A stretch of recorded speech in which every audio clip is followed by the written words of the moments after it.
Hi all, ನಾನು Chandana. Welcome back to Chandana Aradhya YouTube channel. ಇದು ಬುಧವಾರ ಸಂಜೆ 6 ಕಾಲಾಗಿದೆ. ಇವಾಗ ವ್ಲಾಗ್ನ ಶುರು ಮಾಡ್ತಾ ಇದ್ದೀನಿ. ಮನೇಲಿ ಏನಾದ್ರು ಸ್ನ್ಯಾಕ್ಸ್ ಮಾಡೋಣ ಅಂತ ಬ್ರೆಡ್ ರೋಸ್ಟ್ ಮಾಡೋಣ ಅಂತ ಶುರು ಮಾಡಿದೆ. ಈ ರೆಸಿಪಿ ಆಗಲೇ ತೋರಿಸಿರೋದ್ರಿಂದ ನಾನು ಇದನ್ನೇನು ತೋರಿಸ್ತಾ ಇಲ್ಲ. ನಾನಿಲ್ಲಿ ಕಡಲೆಕಾಯಿ ಎಣ್ಣೆನ ಬಳಸ್ತಾ ಇದ್ದೀನಿ.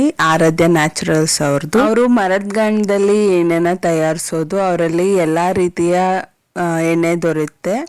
ಹಾಗೆ ನಾಳೆ ಗುರುವಾರ ಆಗಿರೋದ್ರಿಂದ ಮನೆಯನ್ನೆಲ್ಲ ಕ್ಲೀನ್ ಮಾಡಿ ಹಾಗೆ ಮನೆಯನ್ನೆಲ್ಲ ಒರೆಸಿ ರೆಡಿ ಮಾಡಿಕೊಂಡೆ. ಇನ್ನು ಬೆಳಿಗ್ಗೆ ಪೂಜೆಗೆ ಲೇಟ್ ಆಗಬಾರ್ದು ಅಂತ. ನೆಕ್ಸ್ಟ್ ಗುರುವಾರ ನಾವು ಉಪವಾಸ ಇದ್ದರೂ ಕೂಡ ಮನೆಯವ್ರಿಗೆ ತಿಂಡಿ ಮಾಡಲೇಬೇಕಾಗತ್ತೆ. ಹಾಗಾಗಿ ಟೊಮೊಟೊ ರೈಸ್ ಮಾಡೋಣ ಅಂತ ಶುರು ಮಾಡಿ ಮೊದಲಿಗೆ ಒಂದು ಪಾತ್ರೆನ ಇಟ್ಟು ಅದಕ್ಕೆ ಒಂದು ಸ್ವಲ್ಪ ಎಣ್ಣೆನ ಹಾಕ್ಕೊಂಡು ಸ್ಪೈಸಸ್ ಹಾಕ್ಕೊಂಡು ಹಾಗೆ ಶುಂಠಿ ಮತ್ತು ಬೆಳ್ಳುಳ್ಳಿನ ಜಜ್ಜಿ ಸೇರಿಸ್ಕೊತಾ ಇದ್ದೀನಿ. ಇದಿಷ್ಟು ಫ್ರೈ ಆದಮೇಲೆ ಹಚ್ಚಿಟ್ಕೊಂಡಿರೋಂಥ ಈರುಳ್ಳಿ ಮೆಣಸಿಕಾಯಿನ ಹಾಕ್ಕೊಂಡು ಒಗ್ಗರಣೆ ಎಲ್ಲ ಆದಮೇಲೆ ಅದಕ್ಕೆ ಕ್ಯಾಪ್ಸಿಕಮ್ನ ಆ್ಯಡ್ ಮಾಡಿ ಹಾಗೆ ಟೊಮೊಟೊ ಸಾಫ್ಟ್ ಆಗೋವರೆಗೂ ಬೇಯಿಸ್ಕೊತಾ ಇದ್ದೀನಿ.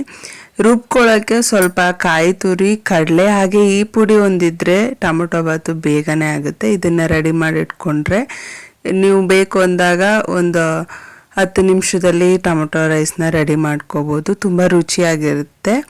ಮನೇಲೇ ಮಾಡಿರೋ ಅಂಥ ಪುಡಿ. ಹಾಗೆ ಅಳತೆಗೆ ನೀರು ಹಾಕಿ ಅಕ್ಕಿನ ಹಾಕಿ 2 ವಿಷಲ್ ಬರೆಸ್ಕೊಂಡ್ರೆ ಈಸಿಯಾಗಿರೋ ಟೇಸ್ಟಿಯಾಗಿರೋ ಟೊಮೊಟೊ ರೈಸ್ ರೆಡಿ ಆಗುತ್ತೆ.